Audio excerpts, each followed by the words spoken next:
Shalom, shalom. Bene data, ndabasuhuje mu izina rya Yesu Kristo,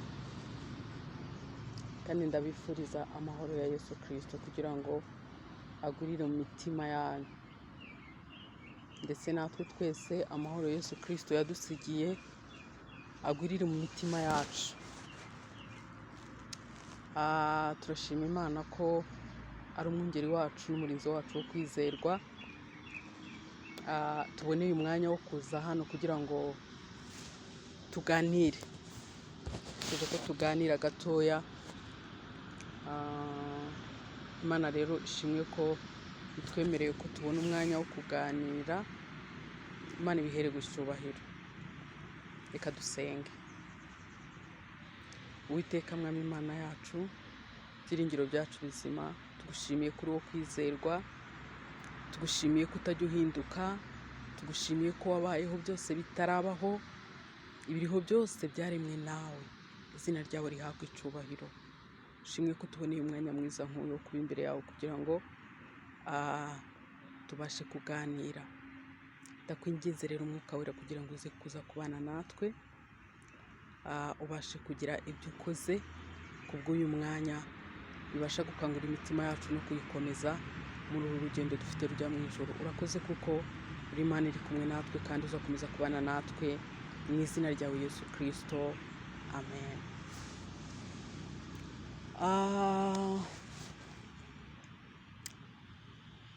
Natekereje ko dushobora kuzajya dufata ibihe tukaganira, tukibukiranya kugaruka kwa Kristo. Nk'abakristo, ese byashoboka ko twahora twiteguye muri ubu buzima turimo butugoye, buturaje inshinga, turimo gushakisha ibidutunga muri ubu buzima bigoye, bituvunye, bituremerereye? Ese byashoboka ko muri ibi bintu byose, muri ubu buzima bwacu bwa buri munsi, byashoboka ko twabikora byose n'ubundi ariko twiteguye ko Kristo ashobora kuza isaha n'indi, umunota ku wundi? Ubundi kwitegura, ijambo kwitegura ni uko uba urimo urashaka kwirinda ikintu bita gutungurwa. Umuntu iyo arimo kwitegura, niba ari umushyitsi urimo kwitegura, ni uko uba ubizi neza ko umushyitsi ari buze, cyangwa se yabiguteguje, kugira ngo umushyitsi ataza kugutungura agasanga utiteguye. N'ikindi kintu icyo ari cyo cyose umuntu yakora ikintu cyitwa kwitegura, aba arimo arikingira gutungurwa. Ikintu cyitwa gutungurwa, mu yandi magambo, ni nk'aho kwitegura ari urukingo rwo gutungurwa. Ubundi iyo umushyitsi yaguteguje, uramwitegura, ko ntago wabyuka ngo ufate umwanya wo kwitegura umuntu utazi ko ari buze, cyangwa umushyitsi utazi ko ari buze, cyangwa abashyitsi utazi ko bari buze. Yesu rero turabizi ko azaza. Ibyakozwe n'intumwa, igice cya mbere, umurongo wa 10 n'uwa 11. Yesu yari arimo aganira n'abigishwa be, ababwira ngo si ibyanyu kumenya iby'ibihe n'iby'iminsi. Aramanuka arababwira ngo cyakora muzahabwa imbaraga Umwuka Wera nabamanukira. Bari bari muri mudu yo kumva amagambo Yesu yari arimo aravuga. Arababwira ngo muzahabwa imbaraga Umwuka Wera nabamanukira, muzaba abagabo bo kumpamya. Bakiri muri ibyo bintu, bakirimo banezezwa nuko bari kumva amagambo Yesu ari kubabwira, Yesu yahise abakurwamo arazamuka. Ntago mwumvise ko ibyo biri ku murongo wa 10 n'uwa 11. Ku mirongo ya mbere ntabwo Yesu yigeze ababwira ngo tugiye kujya mu kiganiro, ngiye kubaganiriza cyangwa se ngiye kubabwiriza, ariko mu kanya ndaza kugenda. Bari bazi ko azagenda, bari bazi ko azabakurwamo, ariko ntabwo yari yabateguje uwo mwanya ngo abateguze ko ari buze kugenda. Ibihe bari barimo, bari banejejwe nuko bamuteze amatwi, bari kumva amagambo yari arimo abaganiriza. Bari muri ya mundu yo kunezezwa n'amagambo Yesu ari kuvuga. Yesu yahise abakurwamo, arazamuka. Igihe bashoboye bari kwibaza ngo ese bigenze gute, bararamye bari kureba mu ijuru uko Yesu azamutse abakuwemo. Abagabo babiri bahise babonekera. Ayo magambo turayasanga mu byakozwe n'intumwa, icyo gice cya mbere nari mvuze, umurongo wa 10 n'uwa 11. Abo bagabo bahise babonekera, barababwira ngo yemwe bagabo b'i Galilaya, ni iki gitumye murarama mureba mu ijuru? Bari baguye mu kantu. Mu yandi magambo bari batunguwe. Ntabwo bari bazi ko uwo mwanya ari wo mwanya Yesu agiye kuzamukiramo. Ntabwo bari bazi ko uwo mwanya ari wo mwanya Yesu agiye kubakurwamo. Batunguwe no kubona abakuwemo, batari biteguye ko ari uwo mwanya agiye kubakurwamo.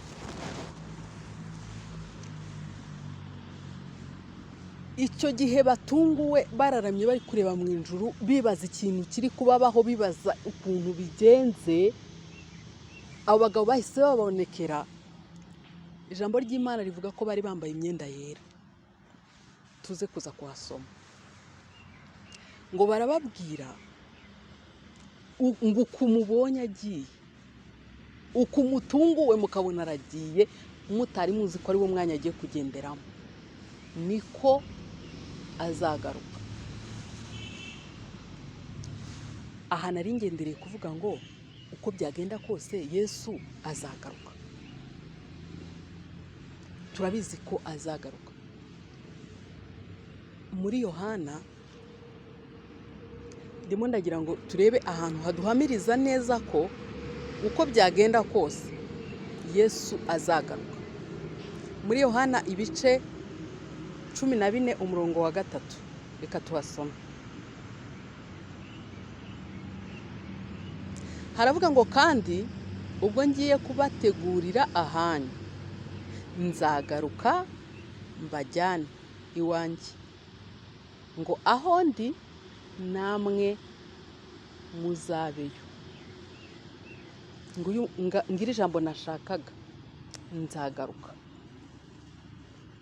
Iri niryo jambo nashakaga muri uyu murongo. Yesu yaraduteguje ko azagaruka. Ariko kode irimo hano hantu ntabwo umunsi tuwuzi. Nta nubwo azatubwira ngo ngiye kuza, ngo atubwire ati ariko hari ibimenyetso. Ibi rero nibyo natekereje ko tuzagenda tuganira.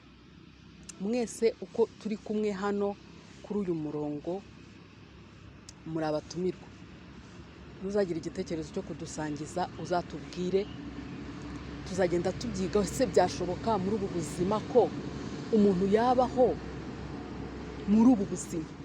Turimo gushaka amafaranga, turimo gushaka ibidutunga bwa buri munsi, burimo ibintu byinshi bigoranye kugira ngo umuntu abeho ari umukristo witeguye ko isaha n'isegonda n'umunota Yesu yagarukira yajyana nawe.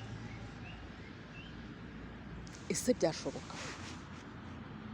Ese ni gute twabaho nyine muri ubu buzima butugoye, dufite ibintu byinshi bitunaniza, biduca intege, dusitaraho?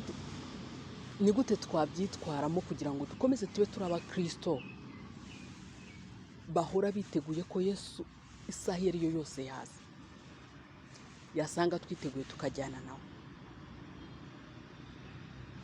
Yesu aramutse ataje, ntitwirengagize ko ashobora kutagaruka ngo ajyane itorero, ariko akagaruka kuri njyewe, akagaruka kuri wowe, ugahamagarwa, igihe cyawe cyo kubaho muri iyi si kikarangira. Nanone uko byagenda kose urasabwa guhora witeguye, kuko umunsi wavutseho urawuzi. n'abatawuzi hari ukuntu ababyeyi bagereranya bakavuga ngo ni muri uyu mwaka wenda bakaba batazi umunsi n'itariki ariko ku buryo bashobora kugereranya akavuga ati afite imyaka iyi. Ni ukuvuga ngo uwo munsi turawuzi, imyaka tumaze ku isi turayizi, ariko iyo dusigaje ntayo tuzi. Aha naho harimo kode. N'ubundi tuza gusabwa guhora twiteguye. Haleluya. Reka dusome muri Yakobo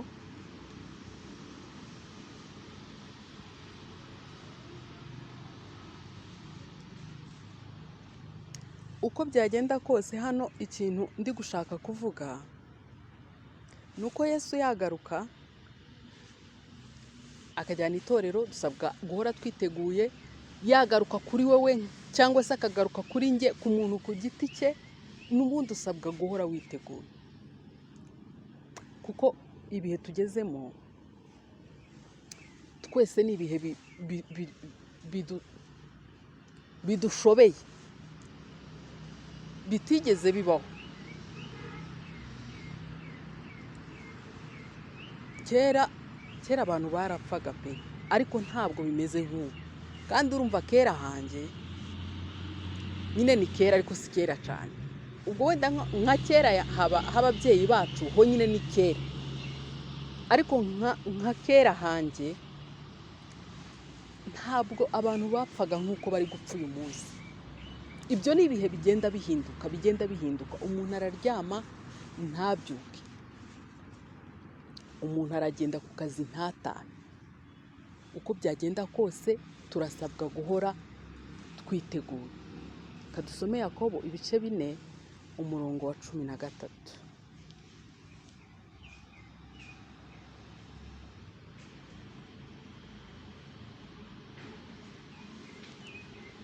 Yakobo ibice 4 umurongo wa 13. Haravuga ngo nimwumve yemwe abavuga muti uyu munsi cange ejo nzajya mu mudugudu w'inaka, tumareyo umwaka, dutunde tubone indamu. Dusome umurongo wa 14. Nyamara mutazi ibizaba ejo, mbese ubugingo bwanyu ni iki? Muri igihu kiboneka umwanya muto kigaherako kigatambuka. Aka kantu niko nashakaga ko tuvuganaho gatoya. Ubwo ni B y'umurongo wa 14, igice ca 4 umurongo wa 14 B yaho.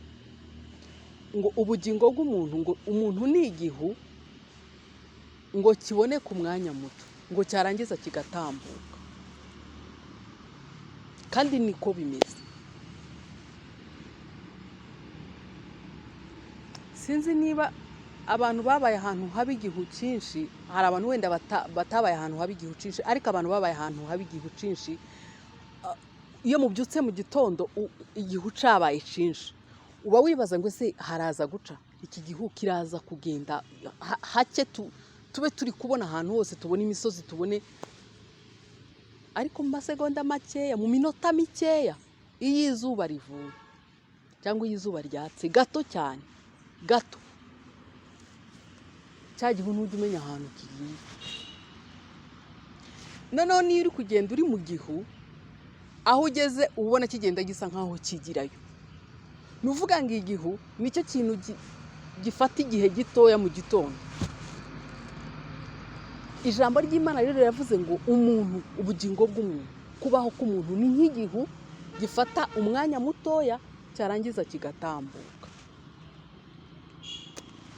Rero nizimbye mu magambo, narinje kugira ngo tuganire gatoya, ariko mbamenyesha ko uko tuzajya dushobozwa, uko tuzajya tubona umwanya, tubona n'abantu babisobanukiwe kurushaho, tuganire uburyo ki umukristo ashobora kubaho muri ubu buzima turimo uyu munsi wa none, ariko kandi akabaho yiteguye, ari maso. Murakoze cyane.